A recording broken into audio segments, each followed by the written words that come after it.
All right, we got one more, and it's the one that really sort of blew this thing up over the last, say, 5 or 6 months into a cultural phenomenon. And this, of course, is everything happening over at Disney. So Chris Rufo, who I just mentioned, who's been on the show many times, he got this video. We've shown this on the show, I think, twice already.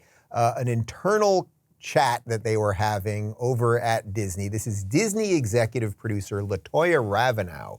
And they were having a whole thing on diversity and inclusion and equity and how they spread messaging within their movies, et cetera, et cetera. Take a look. It's like, I love Disney's content. I grew up watching, all of the classics. They have been a huge, informative part of my life. But at the same time, I worked at small studios most of my career, and I'd heard, you hear whispers. I'd heard things like, oh, they won't let you show this at a Disney show. And I'm like, okay. So I was a little sus when I started. But then my experience was bafflingly the opposite of what I had heard on my little pocket of proud family Disney TVA.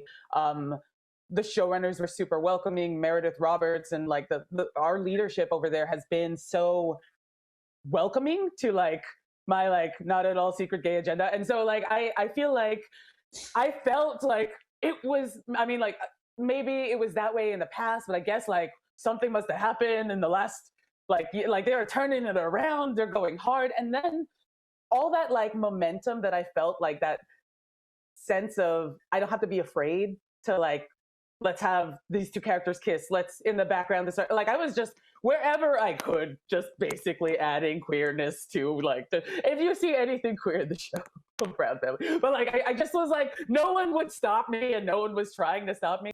All right, so she's got her not-so-secret gay agenda. Then one of the other executives there was going on and on about her gay kid and her pansexual child and a whole bunch of other things. Now, I don't have a problem with gay people. I'm actually married to a gay guy, so I'm usually okay with gay people, except when dinner's late. But this idea that they are telling you what they are doing, again, and this is with children. And there was a further video that came out after this where Disney CEO Bob Chapek basically begging for forgiveness from these people, that he has not been a good enough ally to all of these people. Marissa, you mentioned PragerU Kids before. I'm at the sort of just build new things and let Disney burn point. Are you there already? Well, I'm definitely there. First of all, I'll say that I also have no problem with gay people. I happen to have a very good friend who's married to a gay guy. And so, because I know they'll just love to attack us because we just say anything, right? But it makes me frankly sad. I grew up with Disney, and there is no better babysitter than the television every once in a while where I want to cook dinner or take a bath or relax or something. But now I can't trust Disney anymore because I don't know what kind of garbage is going to go into my kids' brains unless I watch every second of it before I allow my kids to watch it. And so a couple of years ago, that kind of anxiety as mama bear has led me to really build another enterprise here at PragerU, and that's PragerU Kids, because I know that all of us as parents do want to be able to turn on the television and allow our children to watch something that we can trust and that we know would nourish their brain and not hurt their brains. And so we did launch PragerU Kids, and we now make edutainment for every single age, kindergarten all the way through. If you're 104, we have content for you as well. But really the goal here is so that there is something that parents can trust, that is going to be good for them, that is going to be wholesome.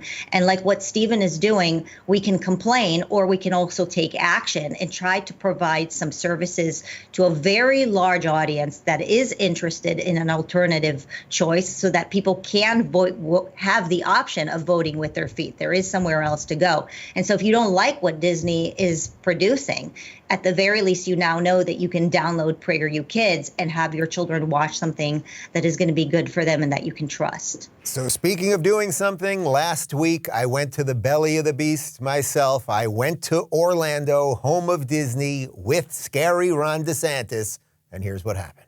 All right, so first off, we have to start with the obvious one. Gay.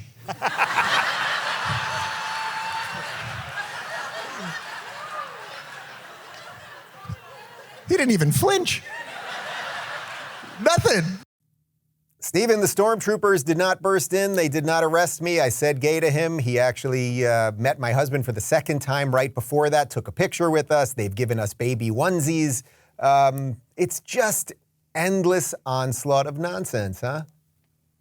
Well, I mean, I think we need to. I mean, it's the other when you put dye in the water, so you can see kind of like where the water stream is going. I mean, anyone can tell that these ideological coercions are coming from the university. The university is upstream of absolutely everything else. It's from there that you get the teachers' colleges that Marissa was just talking about. Policy, politics, culture, architecture, art, and so on. It all starts in what happens in the university. And I think we also need to be pretty frank. I mean, conservatives can spare me the outrage, frankly. William F. Buckley wrote God and Man at Yale in 1951. That's 71 years ago. Alan Bloom, Closing the American Mind, 1985, nearly 40 years ago. I mean, if people who want to call themselves conservatives in the small c sense, like we're looking to preserve the best of what we've inherited, had founded new colleges and universities 30, 40, 50, even 20 years ago, we'd be living in a different country right now. So it's either put up or shut up, in my opinion. I love it, man. That's the opportunity, and that's what you're doing. So it's absolutely perfect. Debra, I mean, you saw this, of course, years ago at the research level too. So it's just absolutely everywhere, and you changed your life because of it. Right. I won't be redundant because I'm sure your audience has heard me say this a million times. We did talk about this the first time I was on your show, but I left academia because gender ideology had gotten so insane, and now I'm a journalist. And, I really applaud Marissa and Stephen for what they're doing, because I think it is so important to be fighting back against this. And I think the fastest way to put parents off of trans rights and gay rights is to force feed it to their children in programming behind their backs. And I think they are totally insane to think that parents are just going to roll over and let activists take over their kids' minds.